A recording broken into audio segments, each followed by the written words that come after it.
TRS ప్రభుత్వం వల్ల పోయిన గత ప్రభుత్వం ఏం చేసిందంటే 81-84 జీవోలు తీసుకొచ్చి మాకు 55 నుండి 65 సంవత్సరాల లోపున్న టీఆర్ఏ వారసులకు అన్యాయం చేసింది సార్. ఎలాగంటే ఇప్పుడు ఈ జీవో తీసుకురావడం వల్ల మా ఫాదర్కి 61 నడుస్తున్నాయి సార్. 61 సంవత్సరాలకి రిటైర్మెంట్ ఇచ్చాడు.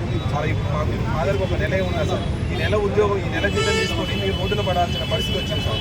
అయితే మేమేమడుగుతున్నామంటే ఆ గత ప్రభుత్వం 61 సంవత్సరాల పైబడిన టీఆర్ఏ వారసులకు ఎలాగైతే ఉద్యోగాలు కల్పించారో మాకు కూడా ఈ ఒక 55 నుండి 61 సంవత్సరం లోపు ఉన్న వీఆర్ఏలకు 2500 మంది ఉన్నారు సార్. ఈ 2500 మందికి కూడా 61 పైబడిన ఎలాగైతే ఉద్యోగాలు కల్పించారో మాకు కూడా అలాంటి ఉద్యోగాలు కల్పించి మమ్మల్ని ఆదుకోవాలని ఈ యొక్క ప్రజావానికి వచ్చి మెమోరాండం పెట్టడం జరిగింది సార్. కాబట్టి ఈ యొక్క మెమోరాండం అనేది ముఖ్యమంత్రి దృష్టికి కానీ మీడియా ద్వారా కానీ ముఖ్యమంత్రి దృష్టికి తీసుకెళ్లి మాకు 55 నుండి 61 సంవత్సరం లోపున్న వీఆర్ఏ వారసులకు ఉద్యోగ భద్రత కల్పించి మమ్మల్ని ఆదుకోవాలని ఈ యొక్క ప్రభుత్వాన్ని మేము కోరుకుంటున్నాం సార్. మేము కోరుకుంటాం ఏంటంటే సార్, గత ప్రభుత్వం నిండు సీఎం కేసీఆర్ గారు కూడా నిండు శాసనసభలో దేవాలయం లాంటి నిండు శాసనసభలో కూడా 2017 నుండి 2022 వరకు కూడా ఎన్నోసార్లు హామీలు ఇచ్చాడు.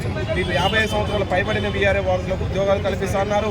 ఈ వీఆర్ఏ ఎవరైతే కోరుకుంటారో వాళ్ళ కుమారుడు కానీ కూతురు కానీ ఎవరు కోరుకుంటే వాళ్ళకి ఉద్యోగాలు ఇస్తామని నిండు శాసనసభలో ఉన్నారు సార్. అవి కూడా వీడియోలు ఉన్నాయి సార్ మా దగ్గర.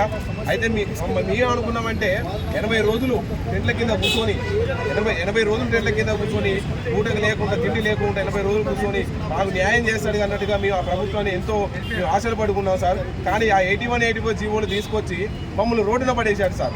మీ ఇప్పుడు అడిగేది ఏంటంటే ఈ యొక్క ప్రభుత్వాన్ని అడిగేది 55 నుండి 61 సంవత్సరం లోపున్న ఈ 2500 మందికి కూడా ఈ 61 సంవత్సరం పైబడిన వీఆర్ఏ వారసులకు ఎలాగైతే ఉద్యోగాలు కల్పించారో మాకు కూడా అలాగే ఉద్యోగాలు కల్పించి మమ్మల్ని ఆదుకోవాలని మేము కోరుకుంటున్నాం సార్.